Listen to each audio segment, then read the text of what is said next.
Welcome back to Bullet Catcher Gaming. This is Ghost Recon Breakpoint, and this video is entitled The Pirates of Auroa. Yes, we're going to be looking into the pirates and all the things that these kind of buccaneers and stuff got up to in the history of Auroa. I'm joined today by Captain Caveman 44, aka Chris, from the channel Bayonet X-Ray. I'm sure if you've seen some of our previous videos, you are now accustomed to Chris, his dulcet tones. Chris, tell us a little bit about the Spanish galleon that we can see behind us shipwrecked. Roger that. Thanks, Andy. Again, thanks for having me on the show. I really appreciate it. Not too long ago, I was in the library with my kids, checking out books, and I checked out a book on naval history and went down some rabbit holes. And I actually recall a book from Max Boot called War Made New. And if you take a look at this galleon across the way here, there's a naval gun on top. So one of the revolutions in warfare was putting these things below deck and then putting the doors, the doors we all see in pirate movies, right? Which preserve the cannons, thus preserving your combat force. The seawater couldn't get in, and all that kind of good stuff. So it's really quite a revolution in naval warfare, I guess, but just the preservation of weapons kind of deal. So preservation of history too. Fantastic. So, and obviously we are now currently on the beach where there is a lot of washed up bodies.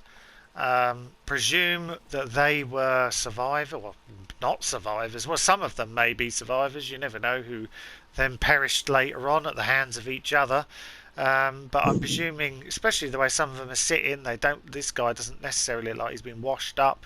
Maybe there was a battle afterwards and a few of them were killed, but judging by some of these skeletons, they were washed up after the shipwreck. Yeah. But yeah, so there's a lot of pirate stuff on this island, and before we jump to some interesting ruins, pirate locations, and we take you down the rabbit hole that is the Treasure Island mission and go through some of the interesting things on that, let me tell you a little bit of history about Captain Cook and him finding Auroa. So the history of piracy in Auroa is this. In 1773, when Captain Cook on his second voyage discovered Auroa, he found an empty, uninhabited land, but dotted with ruins and remains. The Polynesians, accompanying Cook, knew this archipelago they called Auroa, a land cursed in their eyes and prohibited. According to them, the people who lived here came a long time ago from the rising sun. These people would have abandoned the archipelago a century ago. All would have embarked on their long peerages and would have headed for an unknown destination. The ocean would have then engulfed them. Now, during the exploration of the archipelago, Captain Cook discovered the ruins of an abandoned Spanish fortress. The fort seemed to have been stormed and its garrison massacred. Was this destruction done by the ancient people who lived on Auroa? Westerners had in the past already trod this land, but the discovery had sunk into oblivion, or had they voluntarily forgotten this archipelago? Captain Cook's navigation continued for another 2 years before reaching England, where he was honoured by the Royal Society, which had financed his trip.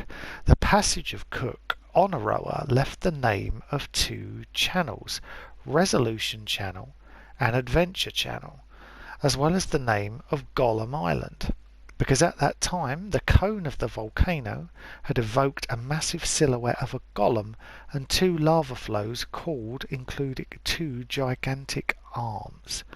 Now, they are excerpts from Auroa's Guide, published by the Skell Foundation, a chapter called Western Explorers. That is the kind of beginnings of the piracy within Auroa and its history. Right, okay, so we have now arrived at some pirate ruins. Let me quickly show you on the map. exactly where we are. So if you zoom in, there we are, right there. So we're just south, pretty much, of the pirate ship, which is there. In case you want to come and visit this. Chris, have you found anything interesting? Not really interesting, other than it's a really crappy built fortification. If you come over here, there's Your a military cannon set up. background coming out again there. Yeah, here's the cannon. Yeah. No, I'm actually I'm not upset, but it's like, whoa, what happened? Really, it's pretty hasty. Look, you have this cannon here. Yeah, what exactly is There's that aiming at? yeah, and then there's one like right behind it. So yeah, And this may be of zero consequence whatsoever, but sometimes when you go to these kind of locations or mysterious locations, you do get certain parts of different music starting. Now, you will not be able to hear this, I'm pretty sure, on the audio, but the piece of music that has just started very faintly in the background is one that you do not get very often.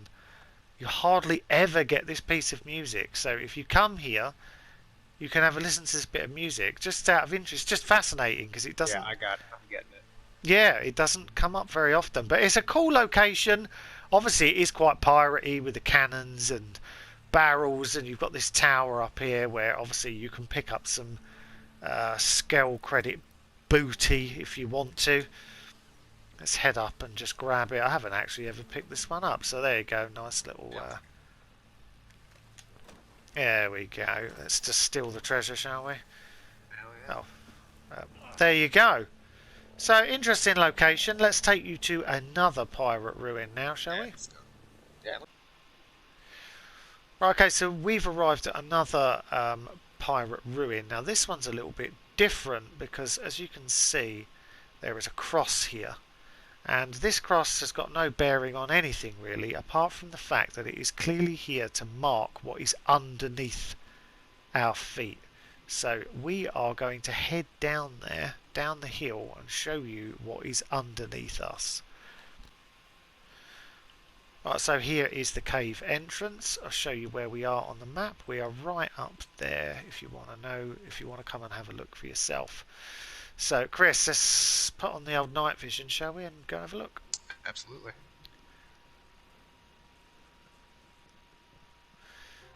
So I presume, like, obviously the point of having that cross above the hill was, like, you know, it was to mark the location so the pirates always knew where to find their booty. It's quite the totem, kind of plain sight. Another cool piece of music starting, though you probably won't be able to hear it. Cross over a little cot here. A wardrobe. Paying credits. Yeah, more booty. Can't really see in the dark, so I'm going to keep the night vision on. They've obviously been doing some praying. Journal, yeah. A ringed binder, so. I mean, there isn't a lot down here, but it is a fascinating location. It's interesting, the fact that they've put little things like this into the game to kind of build the kind of pirate history deep within Auroa.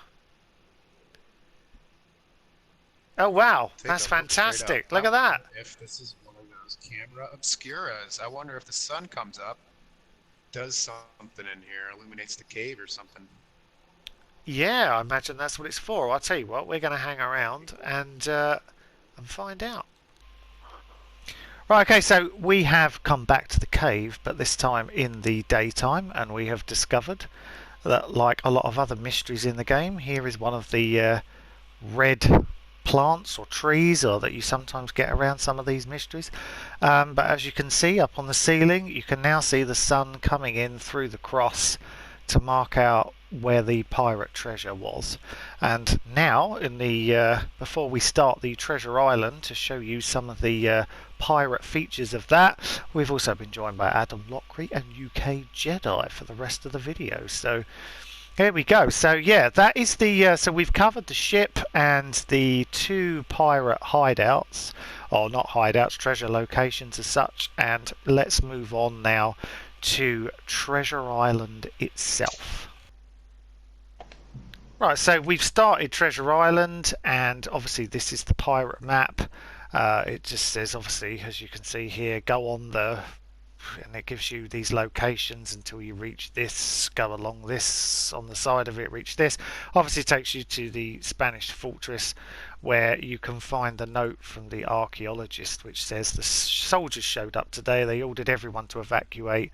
I'm pissed, we were so close to unravelling the mystery of the treasure, at least we found one piece of the cipher, and it shows this equals village, and it says for the time being we can display it in the museum. So obviously it's the fact that they have also been looking for the pirate treasure and that nobody had found it.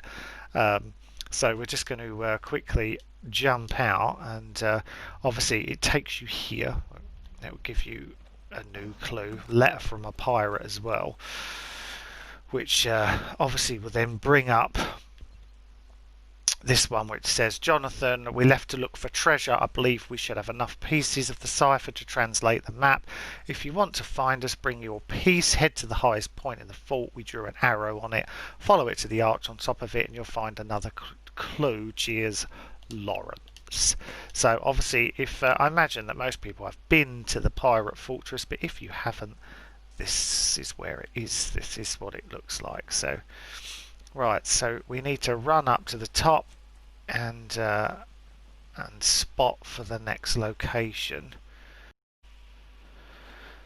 Right, okay, so the next part of the Treasure Island mission brings you right here, where you can check out, we've got a body here which it wants us to take, and a stone tablet,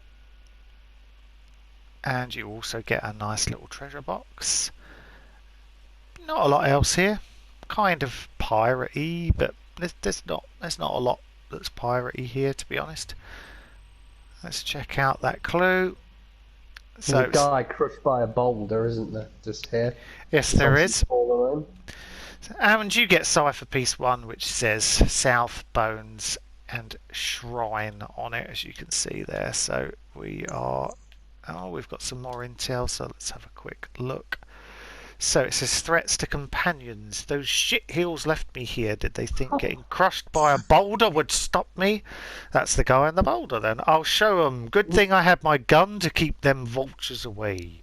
Glad I was smart enough to steal the tablet last night. They have no idea that I have it. Once I get this goddamn boulder off of me, I'm going to get the loot for myself. That idiot Graham said they'll break into 2 groups.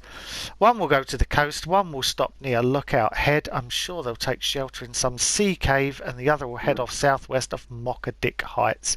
Any minute now, I'm going to get the hell out of here and beat all of them. Not really quite sure why he decided to write that, if I'm honest, because it sounds like he was talking to himself on the letter, which not quite sure why he would bother, instead of saying, while under a rock, I really want this rock off of me. Rather than write that down, I would be pushing the rock off of me. But anyway, there you go. So, and obviously we have the stone tablet with the keyword, the word key scribbled on it. There you go. Right, okay, so we have now arrived at the next location. There's your little treasure chest to grab. It's in another interesting stone circle. So if we come over here, there we go. We have the body, clearly a pirate. As you can see, his head has been smashed in. He's still got his pirate captain's hat on. Let's do some investigating. And it is going to bring up cipher piece 2, which says coast and east. So let's try and head off and find the next one. Okay, so we have arrived. Now the next location, you can see the wrecked boats outside. And let's head into the cave. See, it says investigate the sea cave. In we go. Obviously we have done this mission before. Oh, there goes the cool music. You probably can't hear it, but we've got more skeletons. We have got this guy with a helmet on. Conquistador helmet. Yeah, we've got some rope. We've got a clearly very kind of piratey, obviously, as this is a pirate-themed mission, obviously, on a pirate-themed video that you are watching. So let's head over, let's investigate. What does it give us? Right, let's check out. So it gives you the next cipher piece, which says River and Ancient. So let's go off and find that one, shall we? Let's go and find it. Right, okay, so now that cipher piece has taken us to this location. If you've not been here, this also links in with, I believe this is the cave that links in with the caveman clues as well. So if you've ever been trying to decipher the caveman clues, we do have a video on it. I believe this is the same cave that it takes you into. No, it isn't. Am I lying? No, I'm lying. It's not. Sorry. So ignore me. It is not the same cave. So I take that back. So open the door. Off you go. So we're now using the cipher. In it goes. And we are going to find the treasure. Actually, no, it is the same cave. But when you visit here not playing the mission, that door is not there.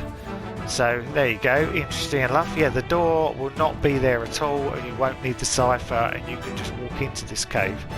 If you want to come and explore it without having to do the mission, you don't have to. But as you can see, it's very, very dark in here, which is why I'm putting the night vision on. But yeah, so that is it. That is all the kind of pirate lore that's been included within the game. Of course, if there is other pirate lore in the game, you found anything other piratey, any other little loot locations, any hideouts or anything, please let us know, and we'll go and take a look at them. But those are the ones that we know of. This is the only kind of piratey mission that we know of. Doesn't include pirate radio, obviously. But yeah, that's it. These are that's everything piratey in Auroa. Thank you so much for watching. We appreciate it, and we'll see you again soon on the next video. So from all of us, ta-da. See you soon. Bye-bye.